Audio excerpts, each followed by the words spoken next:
All right, this is the 101st episode of the Brian HORNBACK Experience, and I have a candidate that will be on the ballot in November. Let me get the dates because this is my first candidate for November. That election is November the 8th, Tuesday, November 8th. Always the first Tuesday of November. And so early voting is October the 19th, starts on a Wednesday, October the 19th, runs through Thursday, November 3rd, and the state and federal general election is November 8th. This is a candidate in the state general election, and it's none other than Zeke Streetman. Zeke, how are you? Hey, Brian, I'm doing real good. Thank you very much. Oh, you're welcome. So you are running for state representative in the 19th legislative district. That's correct. I know that district rather well. It was my home from 1973 until 1992 when my wife and I moved to southwest Knox County. It's a huge district It is. geographically. You run from north of Halls through Gibbs, through East Knox County, into South Knox County, I think, right? Yep. We even almost touch Island Home. Wow. So it is the largest district in Knox County, and it's going to be a bear to canvass. Well, it is. But you are just to introduce people to you. First of all, you're an Eagle Scout. What year did you get your Eagle Scout? I got my Eagle Scout. It would have been back in 2015. All right, great. I'm a 1984 class of Eagle Scout, but that was about a million years ago, it seems like. But you are a graduate of the University of Tennessee. You got a degree in political science and philosophy. So That's correct. Obviously, having a degree in political science, I mean, it makes sense that a guy that went and got a degree from the University of Tennessee in political science, he decides to enter the fray. But people can find, and we'll remind folks after when we get toward the end of this podcast where they can find you. But just real quick, if people are looking on Facebook, they can search for Zeke, Zeke Streetman, Streetman. You know what's funny about having a name like Streetman? It's a lot like having a name like Hornback. I don't know how many millions of times people say, "How do you spell that?" I say Hornback. They say, "Oh, just like it sounds." And I'm sure you get that like too. It sounds. Sure. But anyway, and you also do have a website, streetman4hd19.com, but we'll repeat that again later. So what brought you to the idea of running for state representative in District 19? Well, the fine folk over at Change Tennessee, they were lamenting that over here in Knoxville, there's a lot of unopposed races, and I at least think that everybody deserves some choice in who's going to represent them. I met with my opponent, Dave Wright. He is a very nice gentleman, but I just see a lot of the problems that we've got here in Knoxville and throughout the state, and I really want to try and remedy those. Yeah, and you have been endorsed by Change Tennessee, correct? That's true. Right.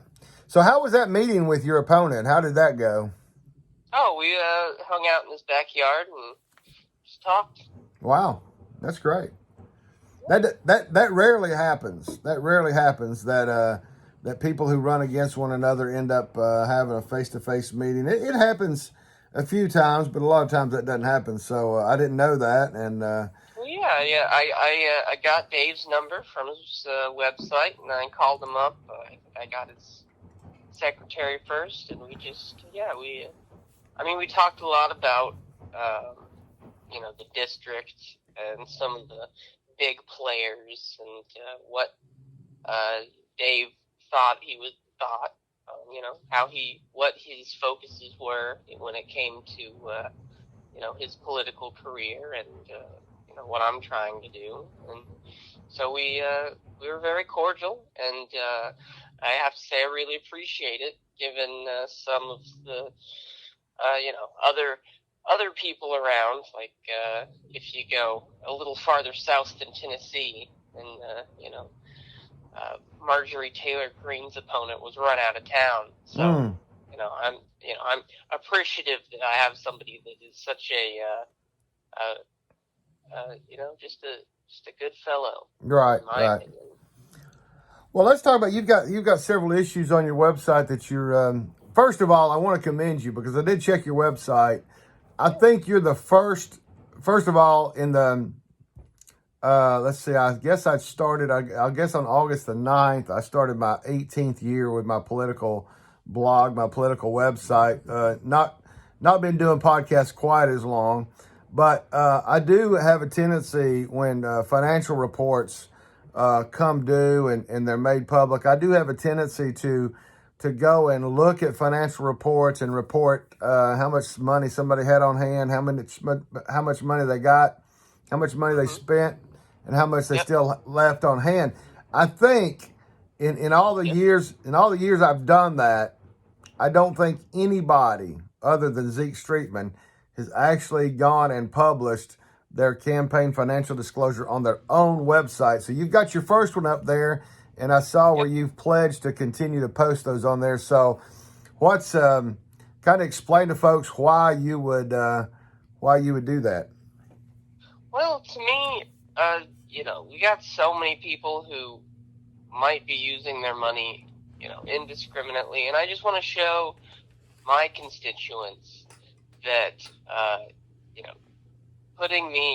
giving me some trust and, letting me use their funds is not going to be a bad idea. I got to show them that, if I'm in, a government position, that, I'm not going to waste their money. Right. And, I can do that by showing them this is what I've got. This is what I've spent it on. I've just ordered some yard signs. I've spent the money to get a good URL, and that isn't reflected here yet. Right. I will update this once everything's paid for at the end of the month. But yeah, it's just like this. This is the kind of thing that people should be doing to say, look, I know you should trust me, but you don't need to. I don't want you to have trust me without any evidence to. And this is just like, here. Right. I'm not gonna lie to you. I'm gonna spend some money, but I'm not gonna do it frivolously. Well, and people need to understand that those reports are done about every quarter. When we get close to election, you got a pre-general and a post-general. So, the law doesn't require you to do that in real time. So obviously, you're gonna post those as you're required to, I'm sure. And so I commend you for that. We may come from different sides of the aisle, but I think that's a practice that doesn't take up a lot of server space for you to post that. So I commend you for that. It's just one page. Right. But thank you. So let's talk about the couple of, you got about 3 issues that I noticed on your website. First is save public education. There's a lot of talk about public education, both at the local, particularly in the state level. You're running for the state legislature. So kind of talk about your thought on public education and how, if Zeke Streetman is the state representative from District 19, you will help to save public education for the folks in the 19th district. Yeah, well, so you might not know this, but we actually have some of the worst schools in the county over here in the 19th district. Yep. And it's, when I was in high school, I thought to myself, gee, why would anybody want to be a teacher? But I've got teachers in my family, and I can totally understand why right now teachers are quitting. Teachers are leaving their jobs. In Tennessee, it's to get a teacher's salary is $10.30, like $10.13 an hour, and that's just, it's not worth it. You can get more money being a bartender. And so, what does that mean for our students? If teachers are leaving by the droves, and the ones that are there are just going to have to pull up the slack, that means that, all our kids are going to schools without teachers in it, and that just doesn't work out. So what I want to do is, first of all, just pay teachers more. That's a big one. Is just adjust the state out. I guess it's an algorithm or formula that determines teacher pay, and adjust it to something that's a little bit more reasonable, because we need teachers to teach students. You're one of the first. You're one of the first people I've ever heard that broke it down by an hour. Everybody likes to talk about, well, teachers' starting salary for teachers is $36,000, $40,000, whatever the number is. I'm just throwing numbers out of my head this morning, but to actually take the time to figure out what the hourly rate is, that's interesting. It's certainly the teaching profession. My kids are all adults now, so I said when my kids were growing up, I couldn't imagine being a teacher. Looking at it today, I don't know. I don't know thank the good Lord that people are willing to teach, because if we didn't have teachers, then we would have a lot of uneducated people out there. But when you break it down in an hourly salary, that really gets close to home, especially when the city of Knoxville has made it a priority to pay all their employees at least a $15 wage per hour. So when you break it down by the hour, that's real revealing. It is 33% less than the national average. Wow. So let's talk about expanding healthcare. It's we've had a lot of issues in the state, a lot of rural hospitals, not necessarily ones in the 19th district, but certainly communities that touch the 19th district that are in other districts have to travel a good ways for health care. And even, really for the 19th district, St. Mary's up on Oak Hill off Broadway, they closed and moved to Powell. So, I guess it is a little bit of a drive if you live in Carter to get to or Kodak or Corrington. Matter of fact, they just built a helicopter pad up in Corrington to help get people who need emergency medical treatment out of Corrington in a more expeditious manner. So, talk about expanded healthcare and how that affects not only the 19th district but across the state. Well, I'll start from why it's important to me. So my grandparents, they live over in Meigs County. They live right near Athens in a small community called 10 Mile. Oh yeah. Yeah. And whenever they need an appointment, they've got to drive an hour and 20 minutes to get to Chattanooga. Wow. And at this point, it's my mom doing the driving, because they're in their 90s, and eventually we couldn't do it anymore. We have the highest rate of hospital closures in the nation. And for whatever reason, I think one of the reasons that we're in this situation is that the governor has refused to expand Medicaid in Tennessee. And that was, I think, like $12 million that we are not getting on a daily basis yet. $2.1 billion that we have not taken to expanding Medicaid, to giving, the poorest among us health care, and that really does translate into these hospitals closing because if the rural hospitals close, then where are the people there going to go? They're going to come into cities and make cities hospitals full of people, and that's going to drive up wait times, and it's going to make everybody's lives a lot harder in terms of them getting health care. Yeah. And so that's like the first thing was I would try and convince the governor to expand health care.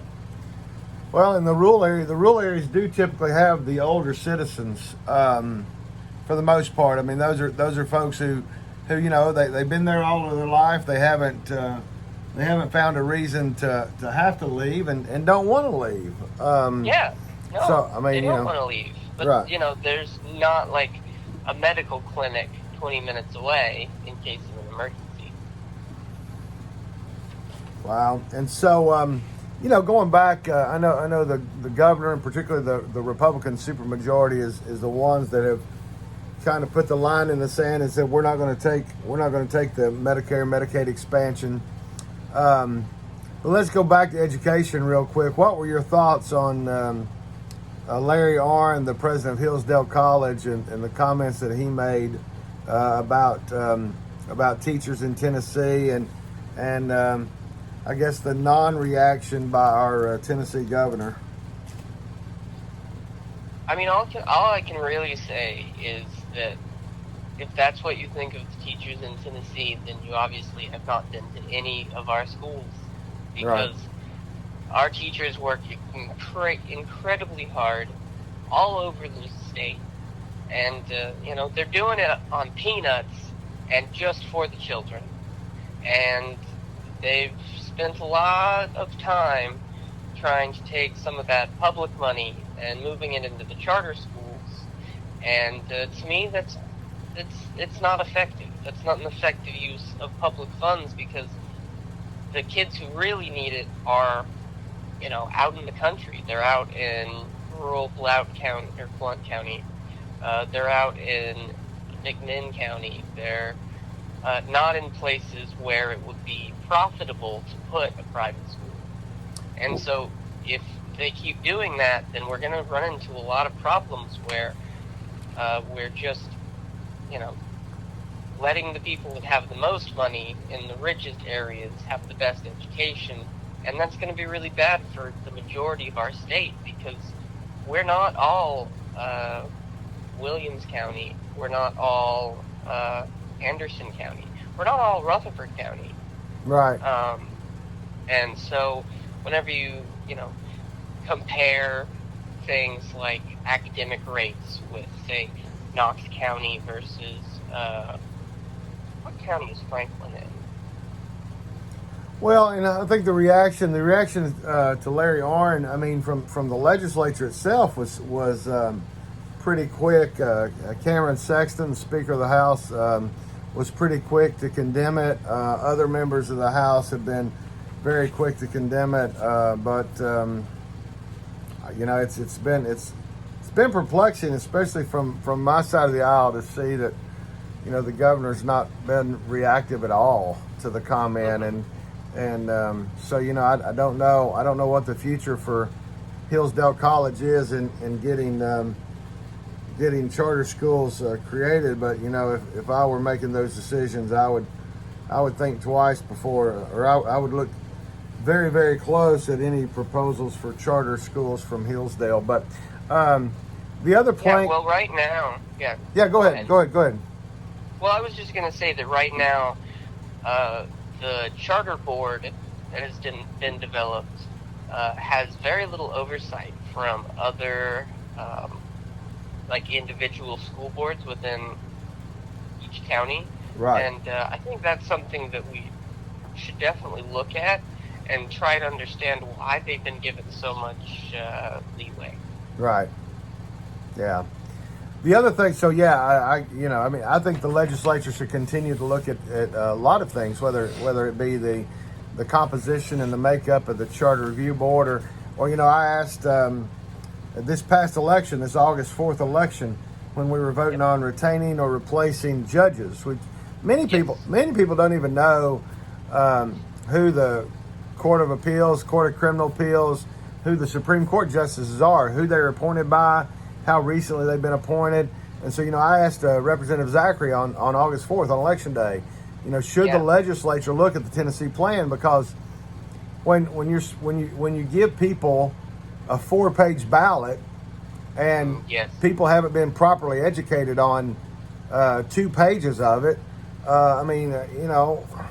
is it a Tennessee plan that really needs to be implemented? And so, Representative Zachary has said that the legislature should continue to review everything, and I agree with that. I think the legislature should continue to look at that.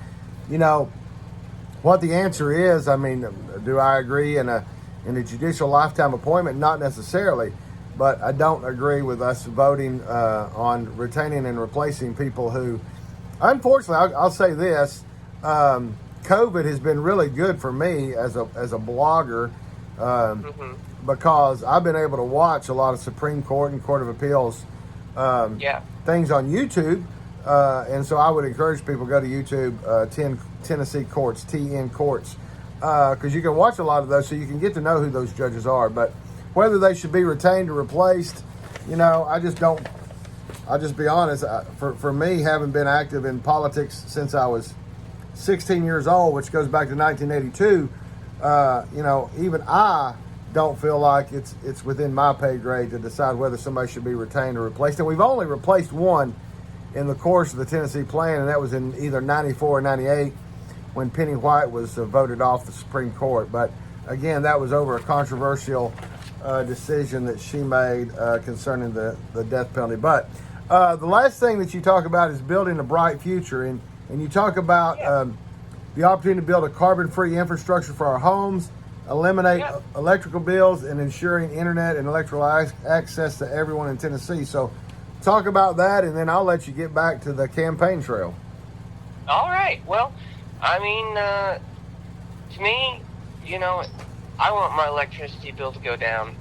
I think it's pretty common amongst Tennesseans that they want to pay less for electricity, and I think right now we've developed a lot of the tools that we need to do it.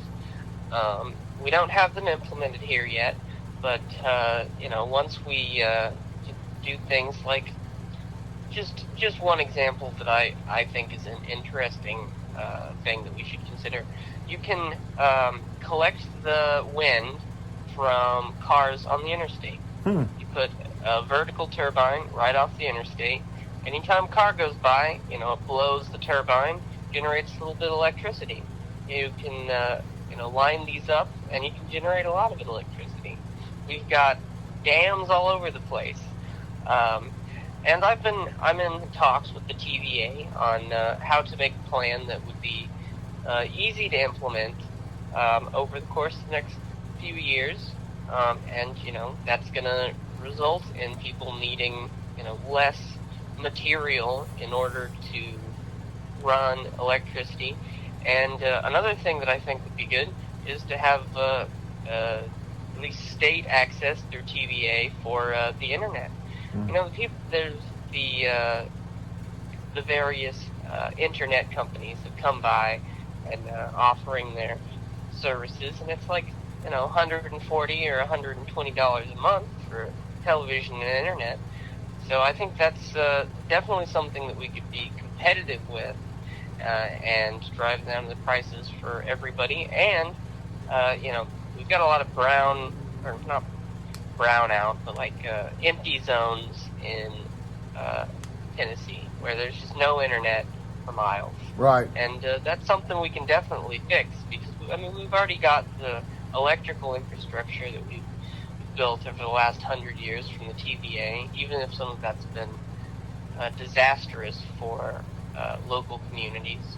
We still have the ability to do that, and if we can help design the cities that we have as being able to be independent electrical grids, we can work together to link them all up, and that will save us money in less than 6 years and bring electric prices down. That's great. Now, you are the one thing I forgot to ask you is you're the founder of Appalachian Free Press. Where can people find Appalachian Free Press at? You can find it on the internet at Appalachian Free Press. All right, cool. Well, I do want to thank you for being on the Brian HORNBACK Experience. Yeah, Brian. And I'm gonna let you have the last minute or two, but I do want to recognize that your treasurer, Hannah Kirby, I met her a couple of years ago. So tell Hannah I said hello, and hope she's doing well. But take the next minute or two and ask folks to vote for you, and I'm sure I'll see you out on the campaign trail sometime between now and Tuesday, November the 8th. I hope so, Brian. Well, if you're in House District 19 and you'd like to vote for someone who is, working to, make life a little bit easier for everybody and make sure that we have, a nice place to live for in the future and a clean place for our children, and vote for me, and hopefully together we'll be able to, bring back education. We'll be able to develop a healthcare network that people don't have to go way out of the way to get to, and bring down the cost of electricity and internet. Absolutely. And then you can find Zeke on the website at the web at Streetman, STREETMAN FOR HD19.com. You can also search Facebook for Zeke, ZEKE Streetman for Representative District 19. You can find him on Twitter at Streetman Zeke, STREETMANZEKE on Twitter. And Zeke, we will see you out on the campaign trail. Have a good time, and best wishes to you, man. Thank you very much, Brian. I hope you have a nice day. You too. Thanks. Bye.